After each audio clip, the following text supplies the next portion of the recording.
Good morning students. आज हम study करेंगे Newton's second law of motion. ठीक है, कल हमने स्टडी किया था Newton's first law of motion और उससे पहले पढ़ा था हमने लीनियर मोमेंटम। ठीक है, आज पढ़ेंगे सेकंड लॉ ऑफ मोशन। ठीक है, मैंने आपको न्यूटन फर्स्ट लॉ में बताया था कि अगर कोई बॉडी रेस्ट में है तो रेस्ट में रहेगी, अगर कोई बॉडी मोशन में है तो मोशन में रहेगी जब तक उस पर कोई एक्सटर्नल फोर्स अप्लाई नहीं होगा, तो जब तक वो उसी पोजीशन में रहेगी। अगर रेस्ट में है तो रेस्ट में रहेगी, अगर मोशन में है तो मोशन में रहेगी जब तक कोई उस पर एक्सटर्नल फोर्स अप्लाई नहीं होगा। ठीक है, आज है Newton second law of motion. ये क्या कहता है? The rate of change of momentum of a body is directly proportional to the applied force and this change take place in the direction of the applied force. ठीक है, जो change हो रहा है ना, द चेंज ऑफ मोमेंटम, ठीक है, वो किसके डायरेक्टली प्रोपोर्शनल है? Force applied. ठीक है, एंड जो ये चेंज हो रहा है वो किसकी, उसकी डायरेक्शन क्या है? जिस दिशा में फोर्स लग रहा है, ठीक है, उसी दिशा में। This change take place in the direction of the applied force. ठीक है, कल मैंने आपको बता दिया कि चेंज ऑफ मोमेंटम कल मैं पढ़ाया था। ठीक है, कल मैंने आपको पढ़ाया था मोमेंटम, तो वो क्या आया था आपका? P vector M V. ये पढ़ाया था मैंने, ये क्या था आपका? मोमेंटम। ठीक है, और डेफिनेशन क्या कह रही है? The rate of change of the definition कह रही है आपकी, the rate of change of momentum of a body is directly proportional to the applied force. ठीक है, तो देखो ये आपका हो गया फोर्स के डायरेक्टली प्रोपोर्शन क्या है? Momentum, rate of change direct momentum. ठीक है, ये आपकी डेफिनेशन कह रही है कि क्या कह रही है? The rate of change of momentum of a body is directly proportional to the applied force. ठीक है, ये डायरेक्टली प्रोपोर्शनल साइन है, तो किसके चेंज हो रहे, किसके, जो आपका रेट ऑफ चेंज है वो किसके डायरेक्टली प्रोपोर्शनल है? फोर्स के। ये आपका फोर्स है। ठीक है, तो देखो F force equal vector directly proportional on D T momentum P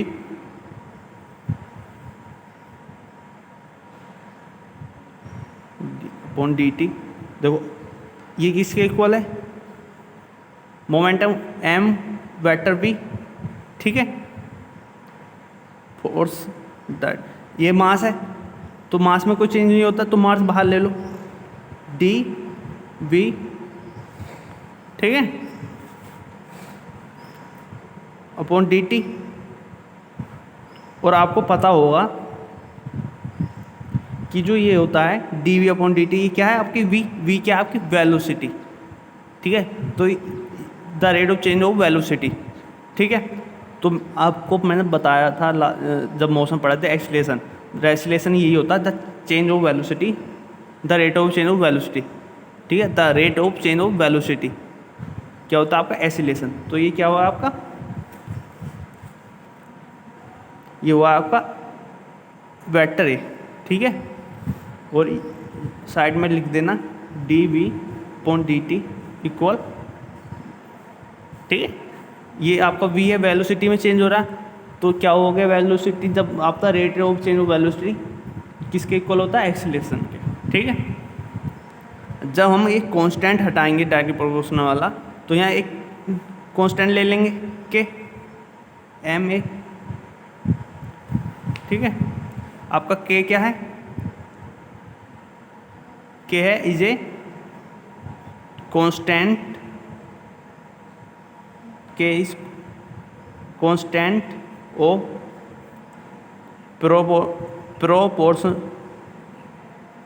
proportionality. ठीक है, अगर हम के की वैल्यू 1 लेते हैं तो आपका क्या आ गया? एफ वेक्टर एम ए।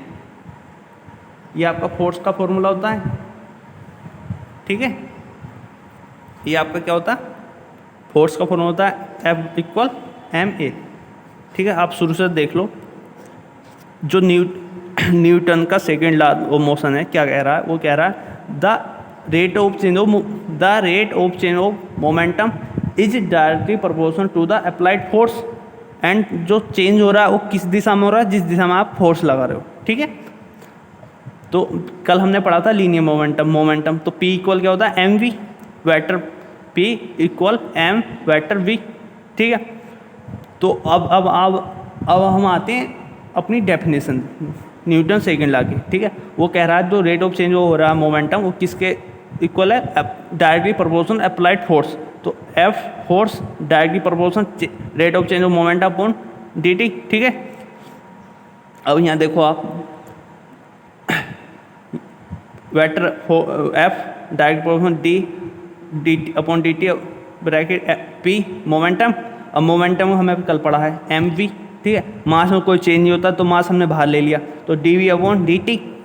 और ये है v आपका वेलोसिटी, और मैंने आपको बताया जब the rate of change of velocity क्या होता है, एक्सीलरेशन होता है।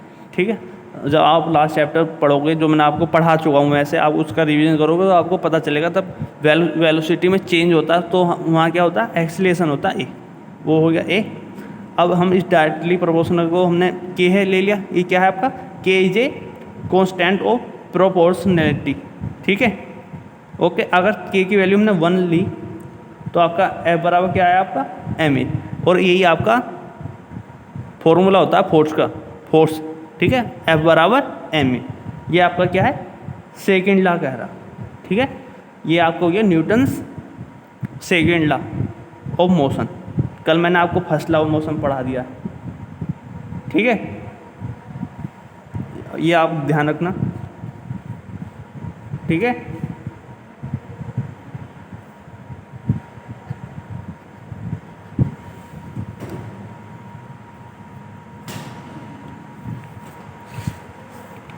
अब हम स्टडी करेंगे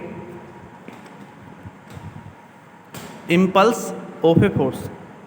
ठीक है, इम्पल्स ऑफ फोर्स क्या होता है। ठीक है, impulse of force, impulse is equal to product of force and small time interval.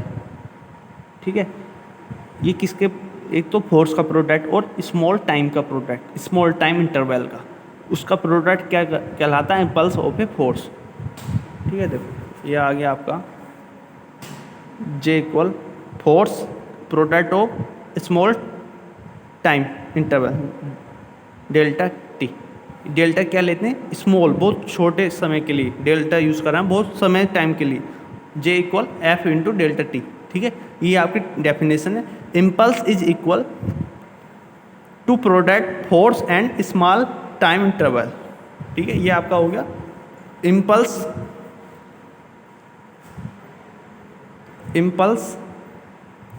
Of a force.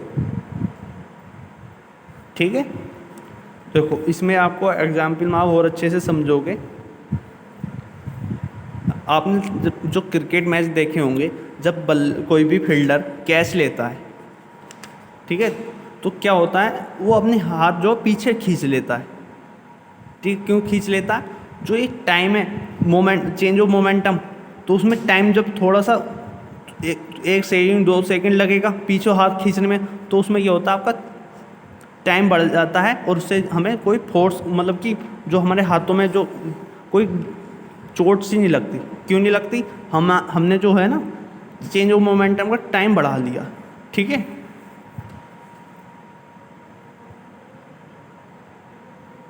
देखो ये आपका था J बराबर F delta T. J equal हो जाएगा F के, अभी हमने पढ़ा था एम ए डेल्टा टी। ठीक है, और M, और जो A है एक्सीलरेशन, अभी मैंने बताया था आपको लास्ट चैप्टर में, अभी लास्ट टॉपिक में सेकेंड लॉ में, तो change in velocity upon time. ठीक है, A equal delta T upon D T. ठीक है, तो इसकी वैल्यू, A की वैल्यू पुट कर दो, delta V delta T into delta T. ठीक है, अब डेल्टा टी से डेल्टा टी कैंसिल होगा, तो यहाँ क्या बचा आपका J equal M delta we, ठीक है। और ये आपका जो है डेल्टा वी, ये क्या चेंज वेलोसिटी, तो आपका हो जाएगा ये v माइनस यू। v क्या आपकी फाइनल वेलोसिटी, u क्या इनिशियल वेलोसिटी, ठीक है। अब हम इसे अलग लिख देंगे M V minus M U, ठीक है। और यही आपका क्या होता है जे इक्वल ये M V minus M U change in momentum delta P, ठीक है। इससे आपको समझ में आएगा कि अगर हम जो कैच पकड़ रहे हैं कोई फील्डर, तो अगर हम हाथ से पीछे खींच रहे हैं तो हम उसका टाइम बढ़ा देते हैं, जिससे हमें कोई हाथों पे फोर्स नहीं लगता ज़्यादा और हमें चोट भी नहीं लगती। इसका यही रीज़न है, उसका टाइम इंटरवल थोड़ा बढ़ जाता है जब हम थोड़ा हाथ पीछे ले जाएंगे, ठीक है। ऐसे ही आपको देखा होगा बाइक कार जो होती हैं उसमें सो कर दिए होते हैं। अगर कोई रोड में गड्ढा है, आप जा रहे हो उसमें आप बाइक से गुजरे, तो उसमें क्या होता है सोकर होते हैं, जिससे आपको जो जर्क होता है ना, वो आपको कम महसूस होता है। क्यों होता है? उसमें आपको जो टाइम मिल जाता है, उसमें चेंज ऑफ मोमेंटम जो होता है उसमें टाइम इंक्रीज हो जाता है, ठीक है, जिसलिए हमें जर्क महसूस नहीं होता। ठीक है। आज के लिए इतना ही। आज मैंने आपको 2 टॉपिक पढ़ा दिए।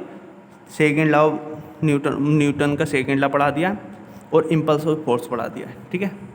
कल पढ़ेंगे हम Newton third law of motion, ठीक है। जितना मैं आपको पढ़ा रहा हूँ डेली, उसका आप डेली रिवीजन करते रहो। Okay, bye students.